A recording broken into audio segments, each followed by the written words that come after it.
go out there and play the best of our ability. Fought hard, played tough. Just had a wonderful conversation with the team as well as the seniors who will never get to play here again. I apologize on behalf of just myself, staff, or the support staff that we didn't send them out right, which we wanted to because they deserve it. Apologizing to the fan base. They've been supporting the heck out of us, and they've been showing up and showing out another sellout crowd that ended in disappointment. We're so close, is what I told the team, but yet so far. We just simply truly don't want to win yet. And it's not for lack of effort, not for lack of coaching with the staff, with the support staff, with the trainers, and strength and conditioning, and everybody around is doing a phenomenal job. We just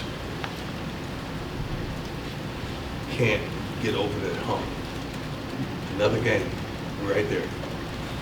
And, I don't know from your advantage point, your viewpoint, but it seemed like we were the better team, and we just couldn't get it done.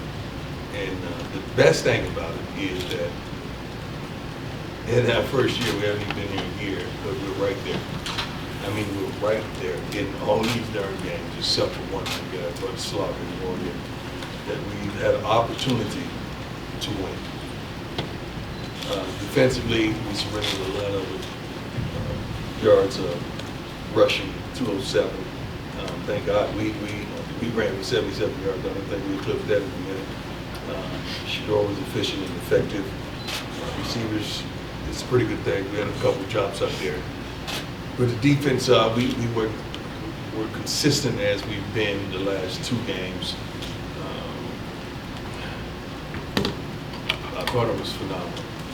Mark is unbelievable. He's a pro. And the amount of finally missed. I love him though. I love him though. I love his delight. And he's been knocking it down for us all year. So he is certainly not to blame because he's one of the reasons we're in the game consistently every week. But I really hate it for our fan base because they deserve so much better, and we're going to give them better. We're going to give them better. But we're close. We're really close. And I hope they can see it. I hope you can see it. I hope the country can see that we have no quit in this losing. They came right. Our guys came ready to play. They really did. We came up short. Let's go. Brian, go ahead. Coach Brian Howell from Boulder came up. That last sequence there, you guys called a timeout before they had the pass to play the Montana one. It's great they got to the one. Did you guys talk about maybe letting them score so you guys could have time? Yeah, they're not stupid enough to do that. They down the ball. The quarterback ran them to the knee. I mean, the play before that, the pass play to the one. We still fighting. Yeah, we still fighting at that point. Yeah. And also we're still fighting. We're not thinking about letting them score a touchdown at that point. Because now you're thinking hold them to a field goal because you go down and get a field goal and you're back in the game, you tie the game. So you're not thinking that at that point. That's why I asked you, but there was a 3rd and 1 play earlier in the quarter where you guys threw it instead of running it. What was the decision there to not just run it, try to get that first down on the ground? You've been watching us all season, right? Mm-hmm. Thank you. Next question. Coach, when you talk about them being close, and today it felt like it was those little things, some costly penalties, what goes into teaching the guys to eliminate those little mistakes in big moments? That's discipline. That's discipline on the field, discipline off the field. If you're undisciplined off the field, you're going to be undisciplined on the field. Those little moments and those little penalties are costly because at the end of the day, they add up. I mean, they had more yards and penalties than we did. We had 11 penalties. They had 8 for 87 yards. We had 11 for 83 yards. We won the time of possession by 7 minutes, so we control the clock, we control the ball. We just came up short. But those costly little penalties, those little knucklehead plays will cost you every time. Hi, Coach. What's your target? 24/7 sports student. Okay. Obviously, it was far from perfect. Did you feel like the pass protection issues were maybe a little bit better today? Well, I think he was only sacked 3 times. I think 3 times last week. Just do the math. I feel like it's improving. So I praise the line all game long. It's challenging them to go to another level during the game, but I praise them all game long out there on the field for the protection. They gave us a clean pocket at times. At times he had to scramble. He's going to do that because the opposing team is going to blitz sometimes. But overall, I really think they've improved tremendously. Coach, Pat Rooney, Boulder Daily Camera. Going back to that 3rd and 1 that Brian asked about, were you guys a little bit out of sync out on that play? You know, the play call aside, it seemed like you broke the huddle late and then were sped up trying to get the ball off. What was not really. I didn't see it that way. I mean, I'm in the headset and I see what they're hearing, what they're calling. I know what they want to do. I didn't see it that way at all. Jimmy, go ahead. Coach Jimmy Sirkos, 24/7 Sports. There was some off-the-field antics going into this week on social media and things like that. Is that something y'all? I didn't. What was it? I didn't get it. Up shots and Upshaw was making. Oh, that's a young man taking advantage of his moment. It is what it is. But Clint Yates, ESPN.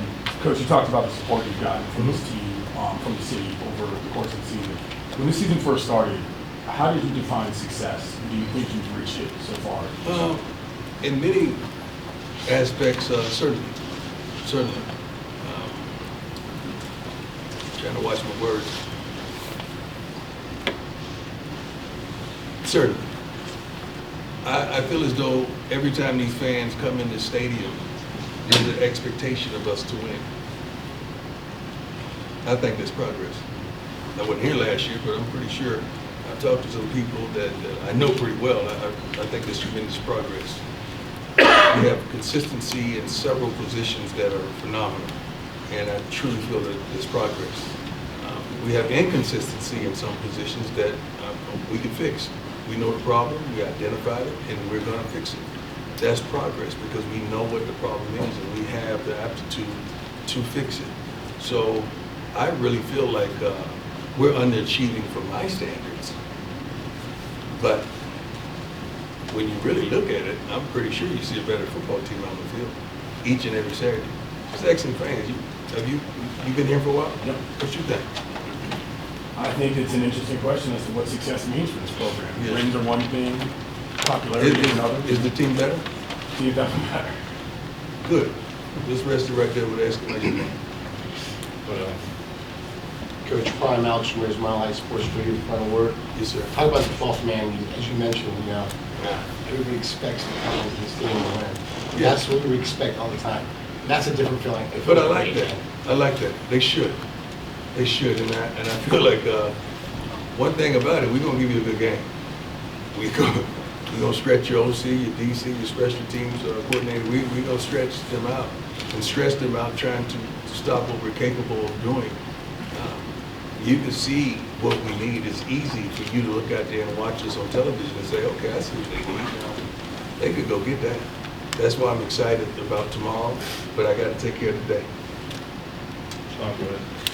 Coach Sean Keeler of the Denver Post, you mentioned how painful being right there is, and you said Yes. everybody can see it. Yes, sir. What factor do you think game management plays in that, and what do you say to people who say, maybe that needs tightening or that needs this too? Everything needs tightening. I mean, I'm not perfect. We're not perfect by any means. You can always second guess everything. But if you're in the headset and you're hearing things and you're seeing what's happening and you know your shortcomings and you know the positive that you have, you may have a whole different perspective if you can hear and see what's transpiring. 11 penalties played a tremendous role. And they're not coached to do that. So please take that in consideration. They're not coached to hit a quarterback late. They're not coached to jump offside. They're not coached to hold. Nobody does that. That just happens. That's part of the game. We just got to be a little more disciplined in those moments. Go, Jack. Hey, Coach, Jack Carlo. How you doing, sir? Good. Remind me, playing got the start opposite Travis Hunter at cornerback. What's he done the past couple of weeks during that? He's been a lot more focused, a lot more understanding of the expectation and what we want from him. That we challenged him tremendously all year long. And he stood up to the task over the last probably week and a half. I'm really, really proud of him. I really am. He's come a long way just to get on the field and stay on the field consistently. And I hadn't watched the film as of yet, but what I saw with the naked eye, he played a valuable game. With his play, we could have won. Couple more, go ahead, Ariana. Ariel Studio 9 News. I know that it's one game at a time, but now you're down to 2 games left in order to get that 6-game kind of threshold for a bowl. What message do you really have for the team to just try to get these next 2 games and to leave there with the 6 wins? It's not about the next 2 games. It's about 1 game at a time. It's about doing the little things to win 1 game at a time. It's about winning the personal battles 1 play at a time. It's about dominating the guy in front of you and whooping the guy in front of you and being successful versus the guy in front of you. Now, when you get 11 persons on the same page to do that, then that play is successful. So we got to win the down. We got to win the series. We got to win the quarter. We got to win the half. Then we win the game. After we win the game, we do it all over again. So we're not thinking about bowls or we're thinking about just doing what we need to do to improve. And each week I see improvement in certain areas, and each week I see that we got to improve in certain areas. But we sit up here week in and week out, and it's a situation where we could have won. We could have won the darn game. And I like that. We should have won. I'm tired of we could have won. I'm tired of that part. We should have won. Is that frustrating? Very. It ain't no lose in me. It don't sit well with me. It don't rock well with me. It don't lay down with me. I have no lose in me. And we have some phenomenal men in that locker room that feel the same way. We just got to be a lot more disciplined and understand what's at hand and stand up to the task on every darn play. And we're going to get there. I promise you, we're going to get there. I don't know when we're going to get there, but baby, we're going to get there. Hi, Coach. Troy Finnegan, CU Sports Report. There How are you a doing, pair sir? of 4th and 1s in the second half, 1 in the third quarter and 1 after the third one that Brian asked about.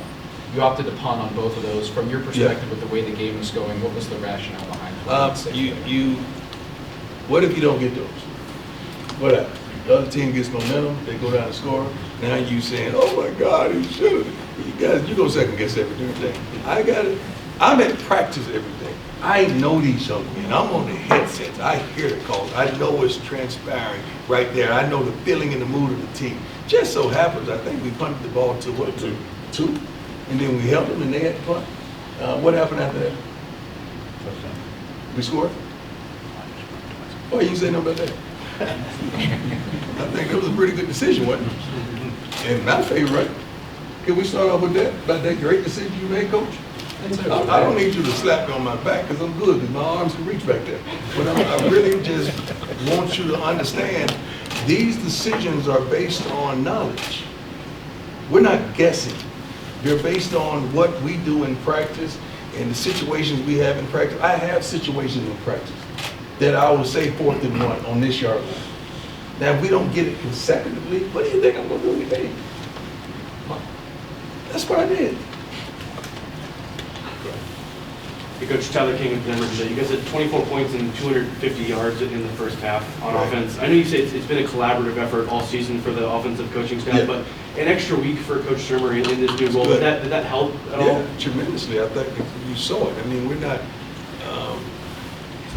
doing tempo. We're not as tempo as we once were, because instead of going fast, I wanted to get it right. And they did a phenomenal job. They did a good enough job for us to win. We just got to support them defensively. That's it. I think he called a phenomenal game. He really did. They called a phenomenal game because it's a collaborative effort when you hear it on the set. They're really working together as one and they're unified. So it was a great effort. We're not at, rather, if you know it or not, we're not at odds around here. I don't play that. I got to do what's best for this fan base, for the school, for our AD, for our team. The decisions I make, I feel like it's best for us going forward. And that's why I make them. It's okay for you to second guess. I don't mind that at all, because I've been second guessed my whole life. I don't give a darn really. I'm not gonna lose a wink of sleep because you second guessing what I do and what I do. But I make decisions not based off emotions. I make decisions based off facts and based off feelings and based off knowledge and understanding. and tremendous wisdom. That's why I make decisions.